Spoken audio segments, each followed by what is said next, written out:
Greetings, vloggers, followers, and potters. Dustin here from Dustin's Dynasty with another weekly edition of this week's vlog.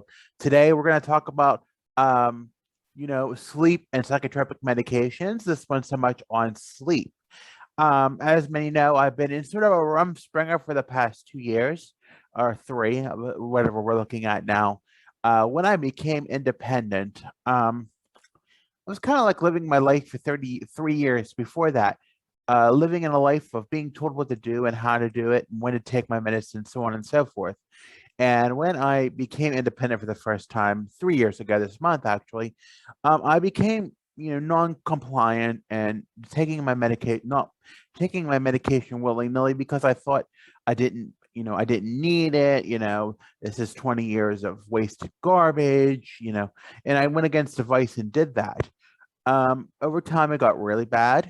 Um, Whenever I don't take my medicine, I experience manias, or all night manias, and then I crash a lot. I crash off and on. I'm all over the place.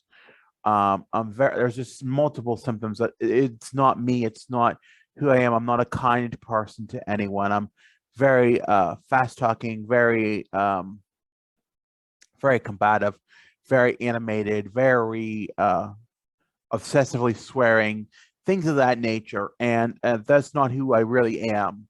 And I just wanted to, that's some of the signs that I experienced, and I recognize that. And that's what I wrote that in my wellness recovery action plan. And that's a whole nother thing, but it's a tool to help you realize when you're well, when you're not well, when you need to bounce back. Um, anyway, back to why I did this. I thought, I don't need it. I'm doing fine. But it's kind of like those things, that you really need it. And I did realize that I did need it, and then I thought, well, I realized it wasn't my parents telling me that I needed it, and then it turned into, well, well, because they said I don't need it doesn't mean I don't think I need it. So for, like, I'd say probably the latter half of the past 2 years, I have been experiencing days where I would go without, because I'd want to stay up, and I wouldn't want to be drowsy or super drowsy or oversleep, which I really don't oversleep. Mentally, I'm prepared. Mentally, I'm aware. That sort of thing. And then, eventually, because of one time I did not get up on time, that threw me off. But now I realize, I'm working on it, getting a balanced sleep. That's just a big thing, just making sure. But it never, for the past 2 years, it never really stuck. And it just never did until I realized that I have to be consistent with it. And yes, all psychotropic medications do have a little bit of a linger of wanting a person to sleep, without a doubt. They do make you drowsy, they do make you gain weight, they make you all these things.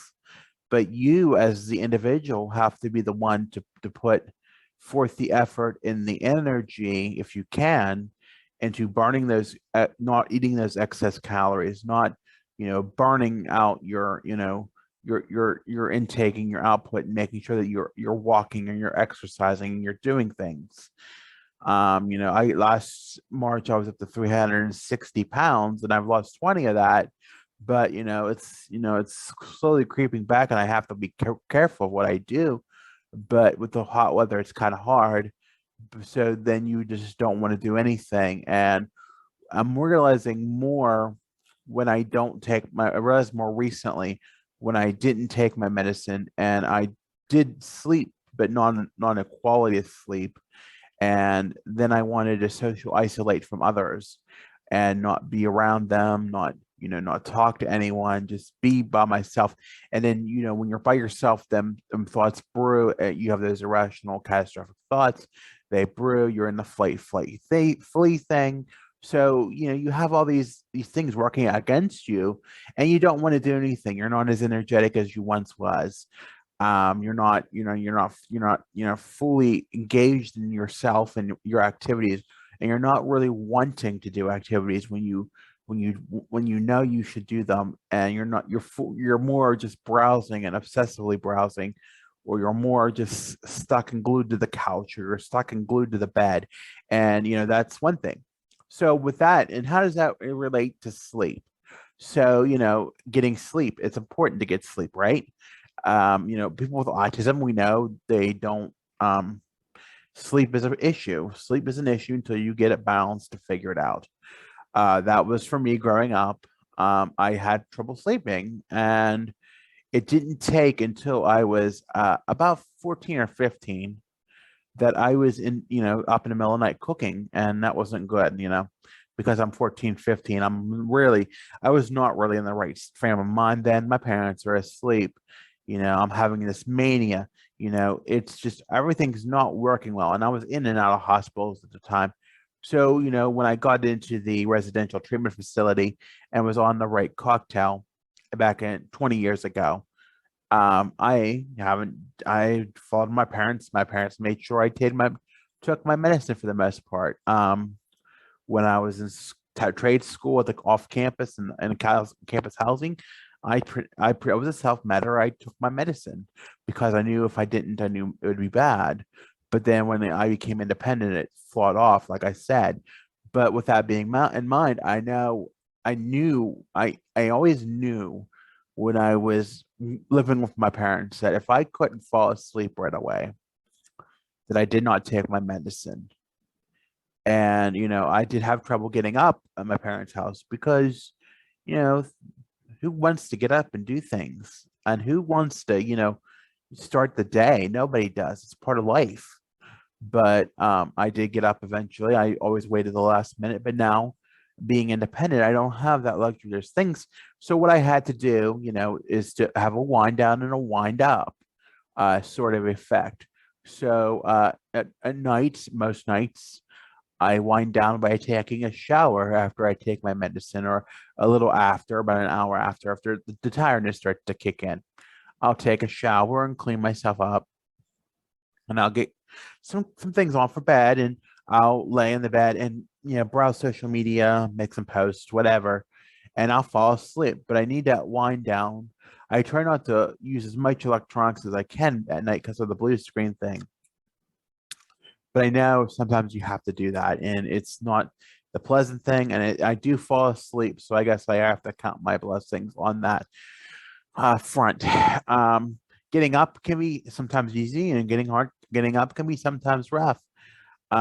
It's getting easier as time goes on, as I'm becoming more compliant.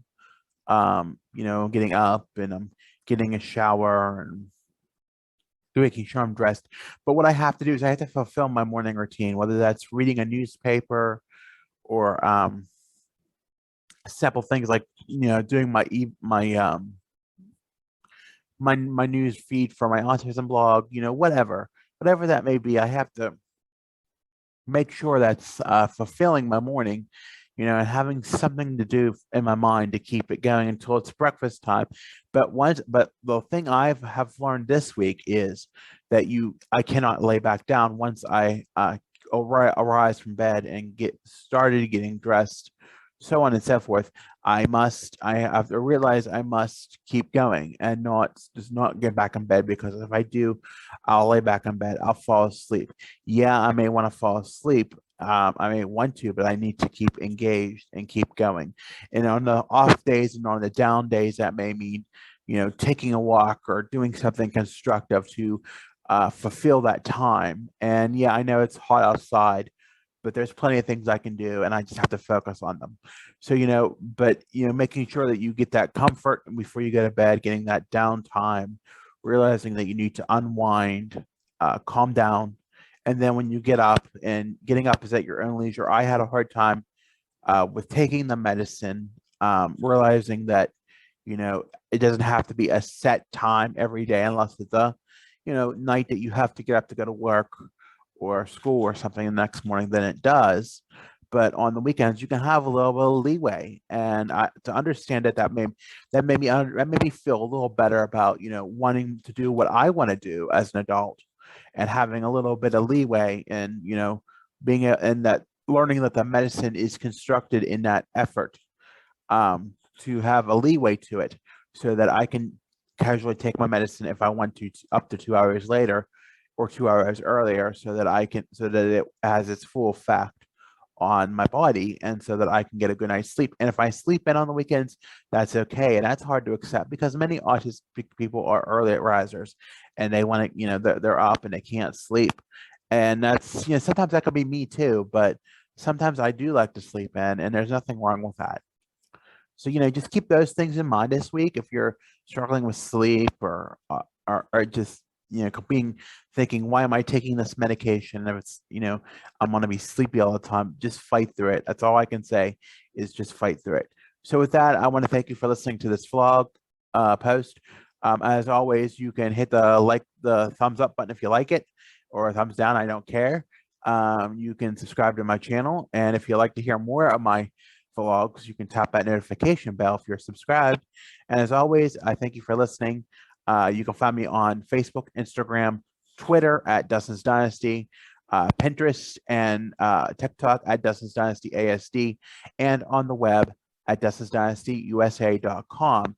I am also streaming my blog post on many platforms, including Spotify. So I thank you and have a good week.